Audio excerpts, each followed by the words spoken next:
హైదరాబాద్లో ఉన్న central zone ఏదైతే ఖైరతాబాద్ అనేది ఒక ముఖ్యమైన ప్లేస్. ఇక్కడ సెక్రటేరియట్తో పాటు అనేక డివిజన్లు ఇక్కడ ఉంటాయి. ఆ డివిజన్లో ఉన్న ఖైరతాబాద్ జోన్లో ఇక్కడ భారతీయ జనతా పార్టీ తన పెర్ఫార్మెన్స్ బాగానే చూపించినట్టు కనిపిస్తుంది. భారతీయ జనతా పార్టీ ఎక్కడ ఎందుకు చూపించిందో ఒకసారి చూద్దాం. ఖైరతాబాద్లో ఉన్న గన్ ఫౌండరీలో భారతీయ జనతా పార్టీ 2300 ఓట్లకు పైగా ఇక్కడ కైవసం చేసుకుంది. 2016లో అక్కడ టీఆర్ఎస్ గెలుపొందిన సీట్ ఇది. అక్కడి నుంచి బీజేపీ కైవసం చేసుకోవడం ఇక్కడ ఆసక్తికరమైన పరిణామం. ఆ తర్వాత జాంబాగ్ నియోజకవర్గంలో ఇక్కడ టీఆర్ఎస్ 900 ఓట్లకు పైగా ఇక్కడ గెలుచుకోవడం జరిగింది. 2016లో ఇక్కడ ఇది ఎంఐఎం సీటు కేవలం అప్పుడు 5 ఓట్లతో గెలుపొందిన ఎంఐఎం సీట్ని ఇప్పుడు బీజేపీ కైవసం చేసుకున్న పరిస్థితి కనిపిస్తుంది. దాంతోపాటుగా బేగం బజార్లో 3800 ఓట్లకు పైగా ఇక్కడ భారతీయ జనతా పార్టీ సీట్ను కైవసం చేసుకుంది. ఇదే బేగం బజార్ గతంలో కూడా ఇక్కడ బీజేపీ సీట్గా ఇది మనకి స్పష్టంగా కనిపిస్తూ ఉంది. ఆ తర్వాత గోషామహల్ ఇక్కడ బీజేపీ గతంలో గోషామహల్ అసెంబ్లీ నుంచి రాజాసింగ్ ఇక్కడ గెలుపొందారు. అయితే తనకు సంబంధించిన వ్యక్తులు కాకుండా వేరే వాళ్ళకి ఇచ్చారని ఆయన కొంత అలిగాడు.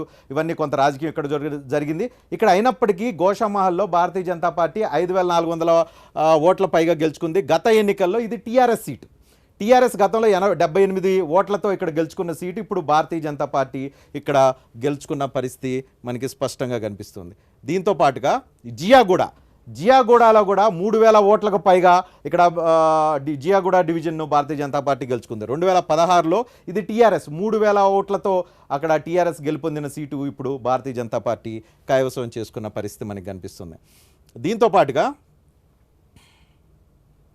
గుడిమల్కాపూర్ 3600 ఓట్లతో టీఆర్ఎస్ బీజేపీ ఇక్కడ గెలుచుకుంది.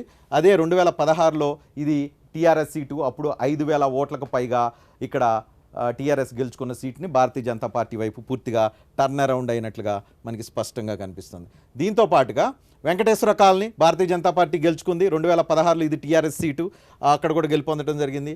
తర్వాత అమీర్పేట కూడా 1200 ఓట్లతో ఇక్కడ భారతీయ జనతా పార్టీ గెలుచుకుంది. ఇది 2016లో ఇది టీఆర్ఎస్ సీటు. దీంతో పాటుగా వెంకటేశ్వర కాలనీ చూసాం ఇందాక. జూబ్లీహిల్స్లో ఇక్కడ భారతీయ జనతా పార్టీ ఇక్కడ గెలుపొందింది. ఇది 2016లో ఈ సీటు టీఆర్ఎస్ సీటు. ఏదైతే ఖైరతాబాద్ జోన్ ఉందో హైదరాబాద్ నడిబొడ్డు అనుకుంటామో, నడిబొడ్డులో భారతీయ జనతా పార్టీ తన పాగా సక్సెస్ఫుల్గా వేసినట్టు కనిపిస్తుంది. ప్రభాకర్ గారు, ఏంటి ఇక్కడ ఇంపాక్ట్ ఏమైంది? ఇక్కడ ఖైరతాబాద్లో ఎందుకు టీఆర్ఎస్ నుంచి చాలా డివిజన్స్ భారతీయ జనతా పార్టీ ఖాతాలో పడినాయి? రీజన్ ఏంటి? ఈ ఖైరతాబాద్ జోన్లో ఒకటేమో గోషామహల్ అసెంబ్లీ రాజాసింగ్ గారిది ఉంది, మిగతా కొంత పార్ట్ సికింద్రాబాద్ పార్లమెంట్ కిషన్ రెడ్డి గారిది ఉంది. సో ఆ రకంగా ఇద్దరి యొక్క పర్ఫార్మెన్స్, ఇద్దరి యొక్క డెవలప్మెంట్ ఓరియంటేషన్ యాక్టివిటీస్తో పాటు ట్రెడిషనల్గా బీజేపీకి బలమైనటువంటి సీటు అది హైదరాబాద్ పార్లమెంట్లో వచ్చేటువంటి గోషామహల్ అసెంబ్లీ మొత్తం కూడా వన్ సైడ్గా బీజేపీకి పడింది ఒకటి. తర్వాత కిషన్ రెడ్డి గారు గెలిచిన తర్వాత అంతకుముందు దత్తాత్రేయ గారు మరి మంత్రిగా పార్లమెంట్ సభ్యుడిగా ఉన్నప్పుడు అక్కడ జూబ్లీహిల్స్, తర్వాత ఈ ఖైరతాబాద్, అమీర్పేట ఈ ఏరియాల్లో కూడా మళ్ళీ ట్రెడిషనల్గా బీజేపీకి ఉన్నటువంటి ఓటు కన్సాలిడేట్ అయ్యి మళ్ళీ బీజేపీ వైపు. నార్త్ ఇండియన్స్ చాలా మంది ఈ ప్రాంతాల్లో ఉంటారు. నార్త్ ఇండియన్స్ ఇంపాక్ట్ ఏమైనా ఉందా? అదేవిధంగా మెజారిటీ ఓట్లు టార్గెట్ ఏదైతే భారతీయ జనతా పార్టీ చేస్తుందో ఆ మెజారిటీ హిందూ ఓట్ బ్యాంక్ కూడా ఇక్కడ కన్సాలిడేట్ అయిందని చెప్పి అనుకోవచ్చా? అనుకోవచ్చు. నార్త్ ఇండియన్ ఓట్స్ అంతా కూడా నేను మొదలే చెప్పాను, హైదరాబాద్లో ఉన్నటువంటి అన్ని వర్గాలకు సంబంధించినటువంటి ప్రజలకి ఈసారి బీజేపీ బలమైనటువంటి ఒక నమ్మకాన్ని, విశ్వాసాన్ని కలిగించింది. ప్లస్ మేము మీ అందరికీ వాయిస్గా ఉంటామని చెప్పి కూడా చాటి చెప్పడం జరిగింది. కాబట్టి ఈరోజు వాళ్ళందరూ కూడా ఒక్కొక్క ఏరియాలో ఒక్కొక్క రకంగా బీజేపీకి అనుకూలంగా ఓటేశారు. రైట్. క్రాంతి, దీనికి సంబంధించి మీ అబ్జర్వేషన్, మీ అనాలిసిస్ ఏంటి? ఖైరతాబాద్ జోన్లో కూడా ఒకప్పుడు బీజేపీ ఎమ్మెల్యే ఉన్నారండి, రామచంద్ర రెడ్డి అక్కడ నుంచి ఎమ్మెల్యేగా గెలవడం జరిగింది. ఇక గోషామహల్ సంబంధించి అట్లాగే రామస్వామి గతంలో కూడా బీజేపీ ఎమ్మెల్యే ఉన్నారు. సో అవన్నీ బీజేపీకి పట్టున్న ప్రాంతాలు.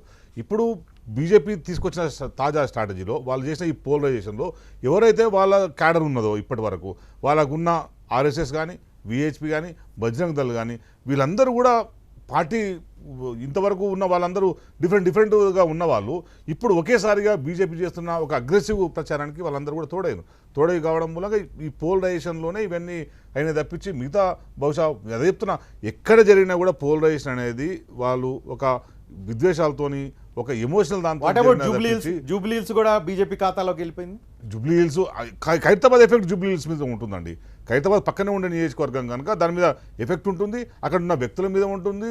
కొన్ని ప్రాంతాల్లో వ్యక్తులు కూడా వీళ్ళ దాన్ని అధిగమించి గెలిచిన పరిస్థితి మనం కొన్ని సందర్భాలు చూస్తాం. ఇంతకుముందు కేటీఆర్ గారు ప్రెస్ మీట్లో తను చెప్పారు 18 ఓట్లతో 200 ఓట్లతో ఓడిపోయినాయి 20 వరకు ఉంటాయని చెప్పి. సో దాన్ని కొన్ని ప్రాంతాల్లో మేము దాన్ని ఓవర్కమ్ చేయగలిగినాం, కానీ మిగతా ప్రాంతాల్లో మాత్రమే వాటిని కొన్ని జూబ్లీస్ లాంటి వాళ్ళు కొంచెం ఓడిపోవడం జరిగింది. శ్రవణ్ గారు మీ అబ్జర్వేషన్స్ ఏంటి సార్, హైదరాబాద్? సార్, ఒకటి ఖైరతాబాద్లో చింతల రామచంద్రారెడ్డి గారు గతంలో శాసనసభ్యుడిగా ఉండటం అనేటువంటిది ఆయనకు అడ్వాంటేజ్ అయింది. రెండోది ఒక జూబ్లీహిల్స్ మీరు డివిజన్ కూడా పోటీ చేశారు కదా. జూబ్లీహిల్స్ డివిజన్లో చింతల రామచంద్రారెడ్డి గారు కాంగ్రెస్ పార్టీకి సంబంధించిన వెల్దండ వెంకటేష్ అని చెప్పని అతన్ని కాంగ్రెస్ నుండి బీజేపీకి తీసుకుపోయినాడు. ఆ అభ్యర్థి గెలిచినాడు ఇప్పుడు జూబ్లీహిల్స్ డివిజన్లో, which falls under the Khairatabad constituency. రెండవది మీరు ఓవరాల్గా కొంత బీజేపీ ప్రభావం హిమాయత్ నగర్లో కావచ్చు, గోషామాల్ విషయానికి వచ్చినప్పుడు విక్రమ్ గౌడ్ను కాంగ్రెస్ పార్టీ నుంచి ముఖేష్ గౌడ్ గారి యొక్క అబ్బాయిని కాంగ్రెస్ పార్టీ నుండి బీజేపీ తీసుకుపోవడం, ఈ ఫ్యాక్టర్స్ అన్నీ కూడా కొంత బీజేపీకి అడ్వాంటేజ్ అయినట్టుగా ఉంది.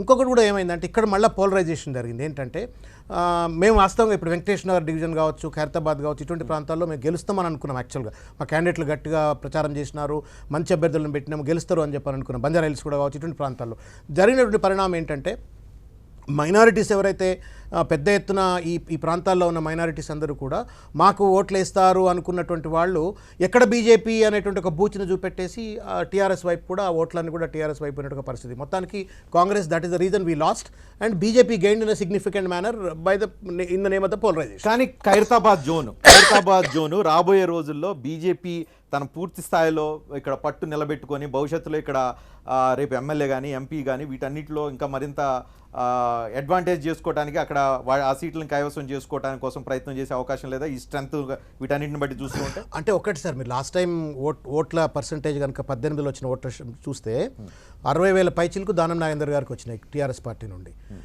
కాంగ్రెస్కు 35,000 ఓట్లు, ఒక 900 ఓట్లు ఎక్కువ సిట్టింగ్ ఎమ్మెల్యే చింతల రామచంద్రరెడ్డి గారికి వచ్చినాయి. నాకు 35,000, ఆయనకు ఒక 35,900 పైచిలకి ఏదో ఓట్లు వచ్చినాయి.